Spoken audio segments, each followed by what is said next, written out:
Hi everyone, welcome to my channel Polite Revenge. Hey, have you ever felt like your own family looked right through you, like you were invisible the second someone else needed to be the center of attention? That's exactly how it started for me. One lie from my sister, and my parents shut the door on me like I was a stranger. 5 years later, the hospital called in the middle of the night, and suddenly I was the only person on earth who could keep my sister alive. My name is Emily Harper, and this is what really happened. I grew up in Phoenix, Arizona, in a tan stucco house on a quiet cul-de-sac where the palm trees always looked a little too perfect under the blazing sun that never seemed to quit. Dad, Richard Harper, worked as a regional manager for a big insurance company downtown. He left every morning at 6:30 sharp with his navy blue tie perfectly knotted and came home every evening at 5:45 carrying the same black leather briefcase that smelled like coffee and paper. Mom, Karen Harper, stayed home but ran the household like it was a full-time job with spreadsheets and color-coded calendars taped to the fridge door. My sister, Madison, was 2 years younger than me, and from the time we were little, it was obvious she was the one they couldn't say no to.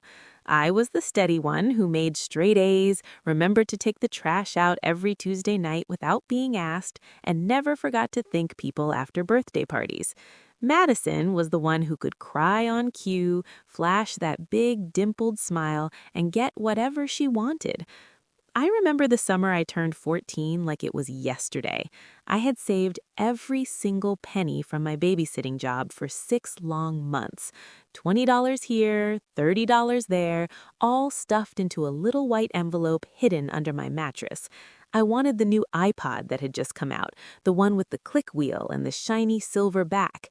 I had circled the ad in the Sunday newspaper and showed it to Mom every single week for 2 months straight. Madison wanted the same one, even though she hadn't saved a dime. The night before my birthday, Mom sat me down at the kitchen table while Dad was still at work. The fluorescent light buzzed above us, and the smell of Mom's meatloaf filled the room.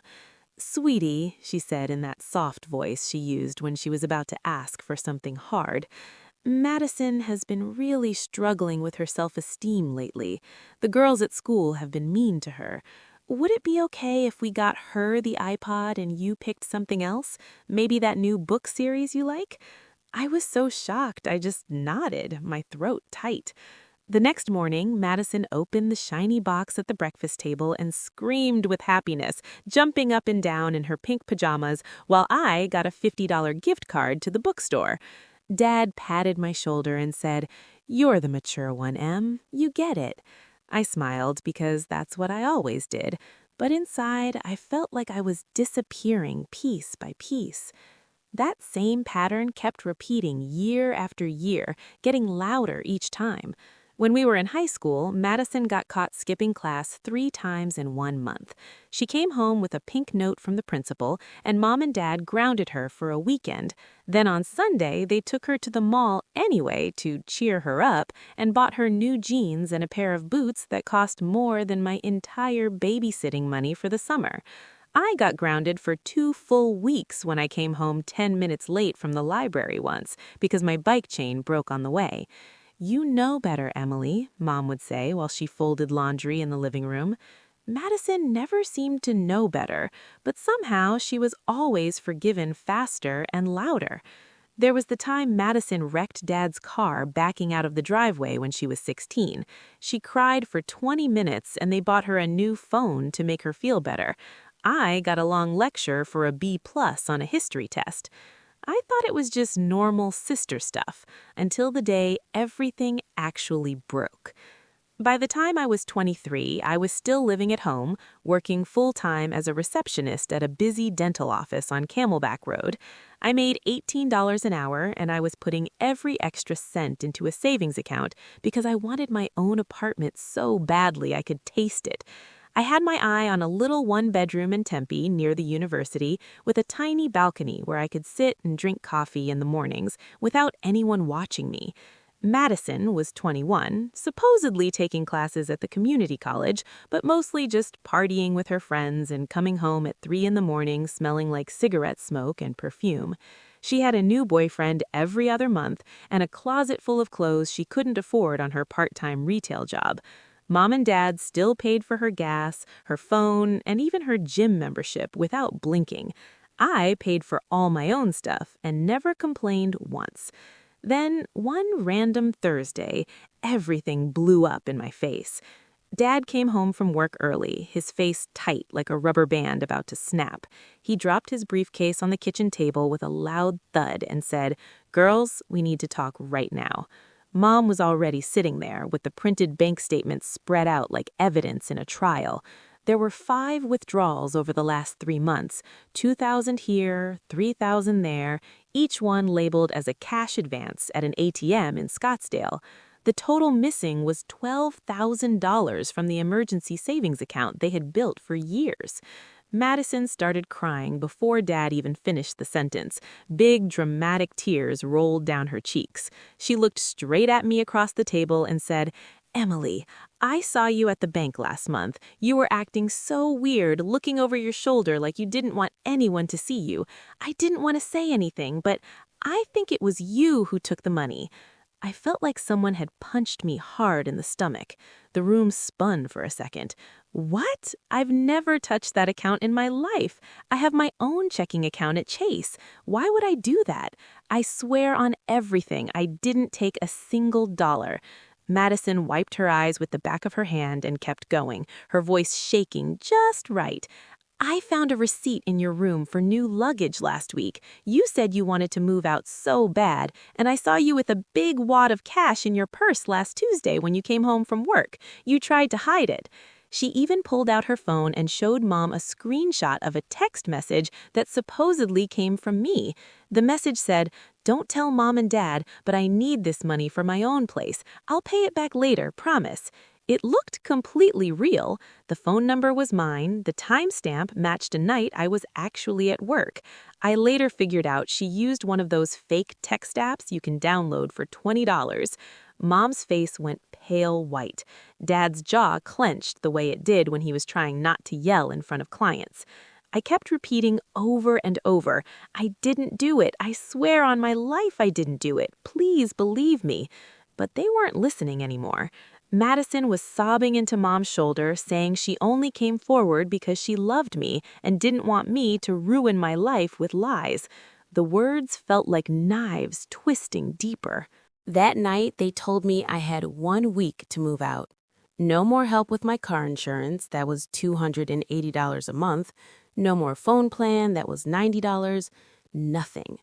Dad said in a flat voice, "Until you can be honest with us, we can't have you here." Mom wouldn't even look at me when I tried to hug her goodnight. She just turned away and stared at the wall. I packed my clothes, my laptop, my old stuffed bear from childhood, and the few things that were really mine into black trash bags, while Madison watched from the hallway with this quiet little smile on her face, like she had won a game I didn't even know we were playing. I remember thinking right then, she actually believes she's the good sister right now. My best friend from high school, Leah, drove over the next Saturday in her old SUV with the dent in the bumper. She helped me load everything while it was 110 degrees outside. Sweat poured down my back. I had $460 in my checking account and a job that paid just enough to cover rent if I ate ramen every single night.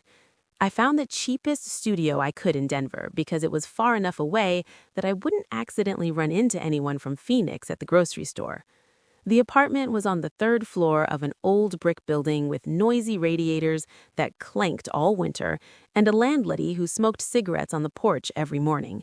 I paid first and last month's rent, $980 total, and had $32 left in my pocket when I closed the door behind me that first night. I sat on the bare mattress and cried until I couldn't breathe. The first month was brutal. I got a second job waiting tables at a sports bar 4 nights a week. I worked from 8 in the morning until 5 at the dental office, well, a new one I found in Denver that paid $19 an hour, and then changed into my black apron and ran drinks until midnight. My feet hurt so bad some nights, I would sit on the cold bathroom floor and cry in the shower. The hot water would run out and I would still be sitting there shaking.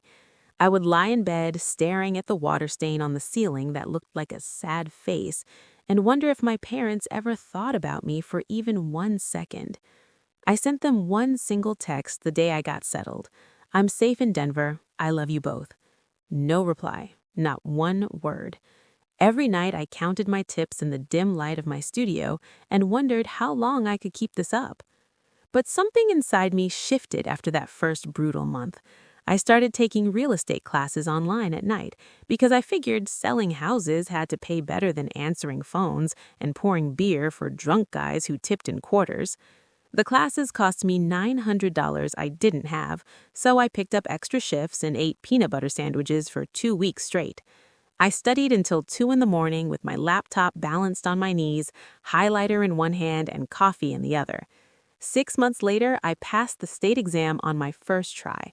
My real estate license came in the mail in a plain white envelope, and I cried in the post office parking lot like an idiot, sitting in my little Honda with the windows rolled down. My first sale was a tiny fixer-upper in Aurora for $220,000. The buyers were a young couple expecting their first baby. My commission was $6,800 after the split with the brokerage. I stared at that check for a full minute before I took it to the bank. I opened a new savings account and put $4,000 straight into it. The rest went to groceries that weren't ramen and a decent pair of work shoes that didn't give me blisters anymore. Over the next 3 years, I sold 37 houses. I learned how to talk to first-time buyers who were scared of signing their lives away on a 30-year mortgage. I learned how to negotiate with sellers who thought their 1970s kitchen with the avocado green cabinets was worth $1 million. I stayed calm when inspections found black mold in the basement or cracked foundations that cost $27,000 to fix. I made friends with a couple of mortgage brokers who sent me clients, and a title attorney named Carla who became like a big sister to me.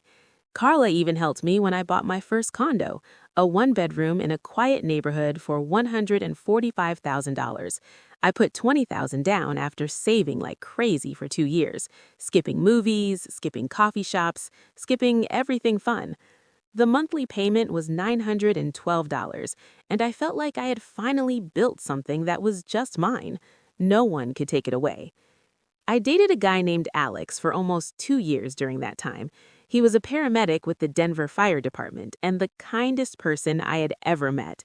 We cooked dinner together on Sundays, his famous spaghetti with meatballs, and talked about maybe getting a dog one day. We went hiking in the mountains on his days off, and he would hold my hand the whole way up the trail. But when he started talking about meeting my family, I froze every single time. One night, over Thai food at our favorite little place on Colfax, I told him the truth. I told him about the $12,000, the lie, the trash bags, the silence from my parents. He listened, held my hand across the table, and said he understood why I didn't want to go back. We broke up a few months later, not because of anything dramatic, just because we wanted different things in the end. He stayed in Denver, and we still text sometimes on holidays. All that time, I never heard a single word from my parents or Madison. I checked their Facebook once a year on my birthday just to see if they were okay. Mom posted pictures of beach vacations in Mexico and big holiday dinners with Madison smiling in every photo.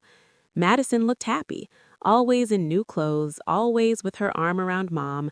It hurt like a bruise that never went away, but I kept my head down and kept working. I paid off my car early. I built an emergency fund of $28,000. I even took a weekend trip to the mountains by myself and stood on a trail looking at the snow and felt proud for the first time in my life. Everything was finally falling into place, or so I thought. Then, 5 years and 3 months after I left Phoenix, my phone rang at 2:17 in the morning.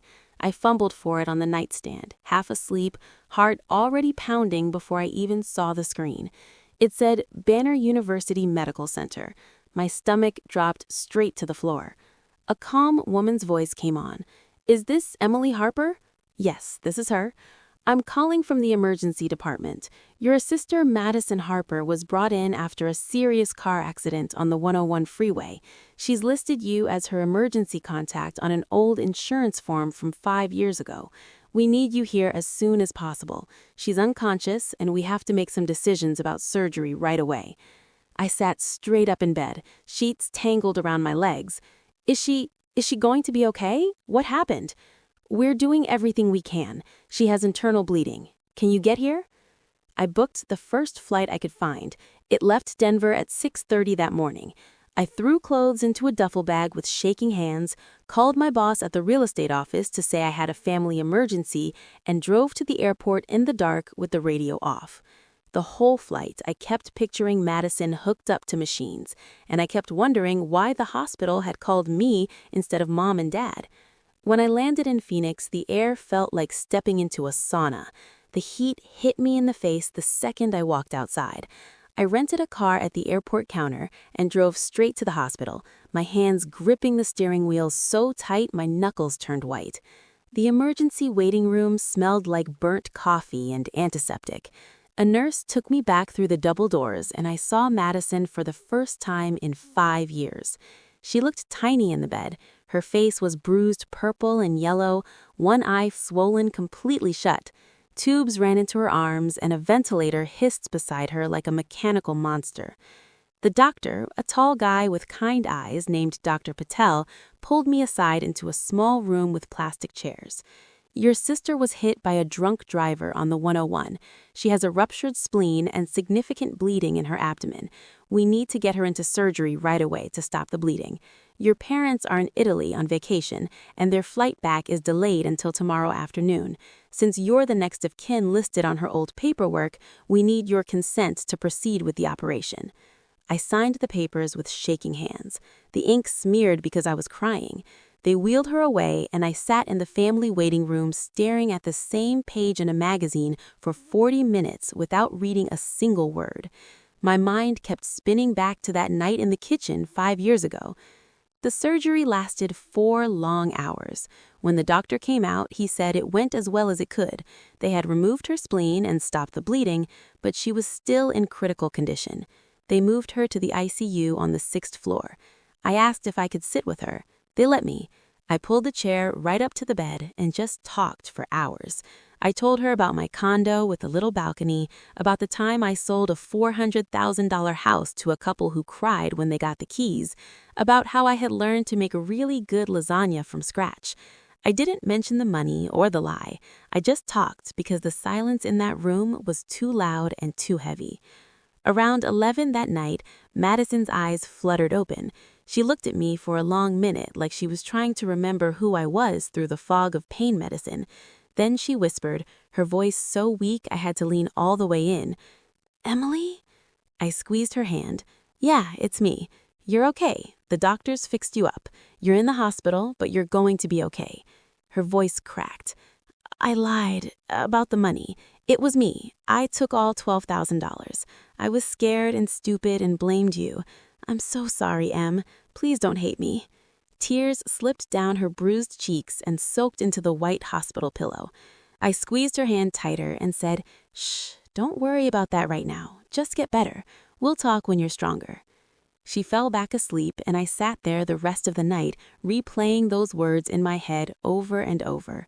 The nurse came in every hour to check vitals, and I just kept sitting there, thinking about all the nights I had cried alone in Denver. Mom and Dad finally walked into the ICU waiting room the next afternoon. They looked exhausted from the long flight, their clothes wrinkled, eyes red. Mom's eyes went wide when she saw me sitting there with a coffee cup in my hand. Dad stopped mid-step like he hit a wall. "Emily?"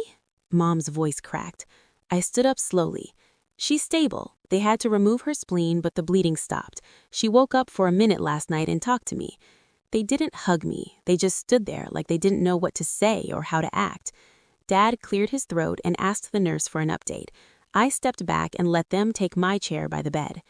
Later that evening, after Madison was awake enough to talk more, Mom and Dad went in to see her alone. I waited outside in the hallway under the bright fluorescent lights. When they came out, Mom was crying hard. Dad looked 10 years older, his shoulders slumped. They both walked over to me. Mom said, her voice breaking, "She told us what really happened with the money, all of it. She admitted everything." "I know, she told me last night too." Dad rubbed the back of his neck the way he always did when he was uncomfortable. "We were wrong, Em. We should have listened to you. We should have believed you." I looked at them for a long second, the hallway clock ticking loudly. I'm glad she's going to be okay. I have to get back to Denver tomorrow morning. My job is waiting, and I have 3 closings next week. Mom reached out like she wanted to hug me, but stopped halfway. Can we call you sometime? Maybe when she's home?" I gave a small smile. "Maybe. Let's just focus on Madison getting better first. She's going to need a lot of help with physical therapy." I flew home the next morning. When the plane took off, I watched Phoenix disappear below the clouds, and I felt something I hadn't felt in 5 years. Light. Not happy exactly, but light, like a weight I had carried for half a decade finally lifted off my chest. The truth was finally out, and it wasn't because I screamed or fought or tried to prove anything in court or with lawyers. It came out because life put me in the exact right place at the exact right time when my sister needed me most. I still live in my little condo in Denver, I still sell houses every week, and I still eat way too much Thai food on Friday nights. Mom texts me every couple of weeks now with short updates about Madison's recovery. Dad sent me a birthday card last month, the first one in 5 years, with a gift card inside for $50. Madison is home from the hospital and doing physical therapy 3 times a week. She sent me a long handwritten letter apologizing again and telling me she's been seeing a therapist. I wrote back and told her I forgave her a long time ago, not because she deserved it, but because I deserved to let it go. Sometimes people ask me if I'm still angry about what happened. I'm not. I built a whole life without them, a life with my own condo worth $210,000 now, a career that lets me close deals worth hundreds of thousands of dollars, and friends who actually show up. When they needed me, I was there without hesitation. That feels like enough. More than enough.